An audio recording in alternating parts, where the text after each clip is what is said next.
جب اللہ نے روحوں کو بنانا چاہا تو کہا کن، بے شمار روحیں بن گئیں، اللہ کے سامنے اور قریب ارواح نبیوں کی، پھر دوسری صف میں ولیوں کی، پھر تیسری صف میں مومنین کی، پھر ان کے پیچھے عام انسانوں کی، پھر حد نگاہ سے دور صف میں عورتوں کی روحیں بن گئیں، پھر ان کے پیچھے حیوانی، نباتی اور پھر ایسی جمادی ارواح جن میں ہلنے جلنے کی طاقت بھی نہ تھی نمودار ہو گئیں۔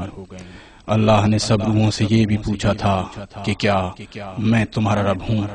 سب نے اقرار کیا اور سجدہ کیا تھا، یعنی پتھروں اور درختوں کی روحوں نے بھی سجدہ کیا تھا۔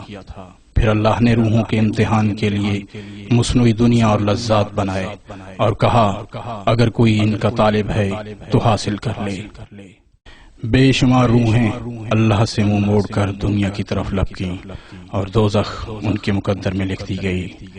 پھر اللہ نے بہشت کا نظارہ دکھایا جو پہلی حالت سے بہتر، اطاعت اور بندگی والا تھا۔ بہت سی روحیں ادھر لپکیں اور ان کے مقدر میں بہشت لکھ دی گئی۔ بہت سی روحیں کوئی فیصلہ نہ کر پائیں، انہیں پھر رحمان اور شیطان کے درمیان کر دیا۔ وہی روحیں دنیا میں آ کر بیچ میں پھنس گئیں، پھر جس کے ہاتھ لگ گئیں اسی کی ہو گئیں۔ بہت سی روحیں اللہ کے جلوے کو دیکھتی رہیں، نہ دنیا کی طلب اور نہ ہی جنت کی طلب۔ اللہ کو ان سے محبت اور انہیں اللہ سے محبت ہو گئی۔ انہی روحوں نے دنیا میں آ کر اللہ کی خاطر دنیا کو چھوڑا اور جنگلوں میں بسیرا کیا۔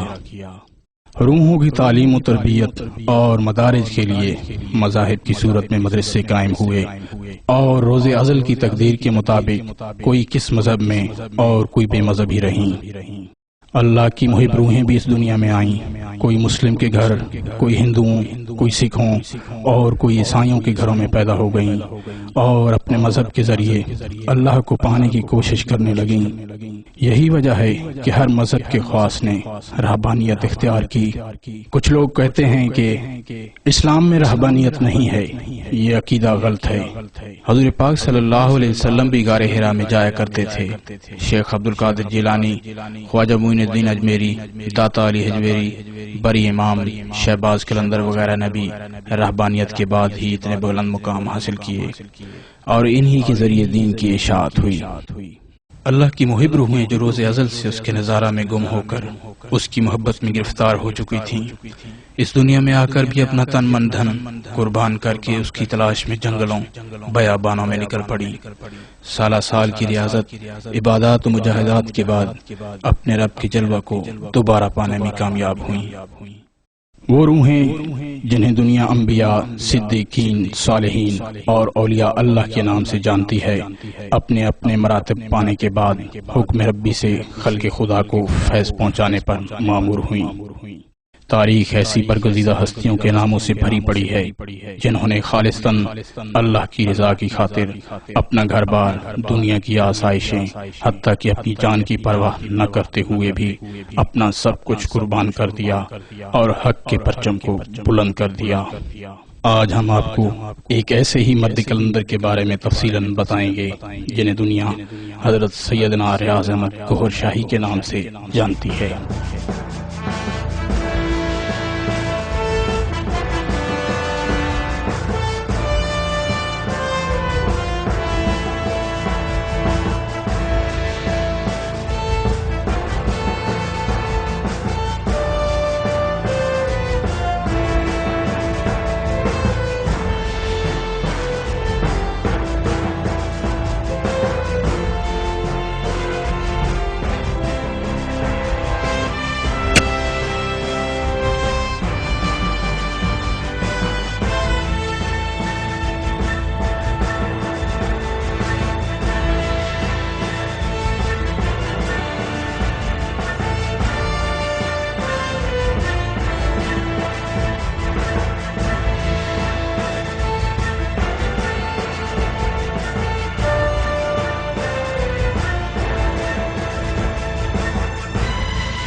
آپ کی ولادت باسعادت 25 نومبر 1941 بروز جمعرات بوقت فجر آبائی گاؤں ڈھوک گہر شاہ میں ہوئی۔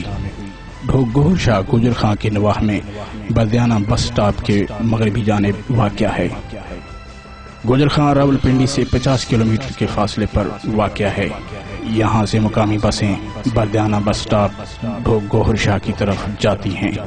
آپ کے جد امجد بابا گوہر علی شاہ کے نام سے آباد اس گاؤں کو تقریباً 100 سال سے زائد کا عرصہ گزر چکا ہے۔ موجودہ دور میں آبادی 24-25 گھروں پر مشتمل ہے، جن میں 100-125 افراد کے لگ بھگ رہائش پذیر ہیں۔ گاؤں میں پانی کی قلت دور کرنے کے لیے بابا جی نے خود کنواں کھودا۔ بابا صاحب کا کنواں گاؤں والوں کے لیے نعمت ثابت ہوا۔ یہی کنواں اب تک گاؤں میں پانی کی ضرورت کو پورا کرتا ہے۔ بعد میں کنویں کے ساتھ ہی سرکار گوہر شاہی کے حکم سے یہ مسجد تعمیر کی گئی۔ یہ وہ گھر ہے جہاں سرکار کی دنیا میں تشریف آوری ہوئی۔ پہلے یہ گھر کچی اینٹوں کا بنا ہوا تھا۔ اس جگہ ایک لائن میں کمرے ہوا کرتے تھے۔ جائے ولادت کا کمرہ بھی انہی میں سے ایک تھا۔ اب یہاں پر گھر کا صحن ہے اور اس کی مخالف سمت میں کچے کمروں کی جگہ جدید طرز تعمیر نے لے لی ہے۔ آپ کے والد گرامی الحاج فضل حسین شاہ صاحب ملازمت کے سلسلہ میں دہلی مقیم تھے۔ ابتدائی قرآن مجید کی تعلیم مدرسہ نظامیہ دہلی ہندوستان میں حاصل کی، جس کے سرپرست خواجہ حسن نظامی تھے۔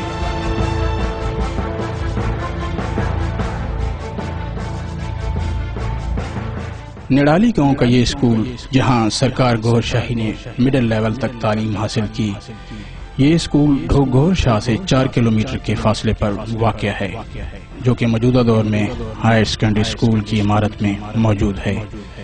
میٹرک اور انٹر پرائیویٹ کیا۔ اس کے بعد ٹیکنیکل تعلیم، motor mechanic, welding engineering, electrical اور ووڈ ورک وغیرہ کا سب کام پرائیویٹ اداروں میں ہی سیکھا۔ گاؤں کے شمال میں تھوڑی دور آبائی قبرستان موجود ہے۔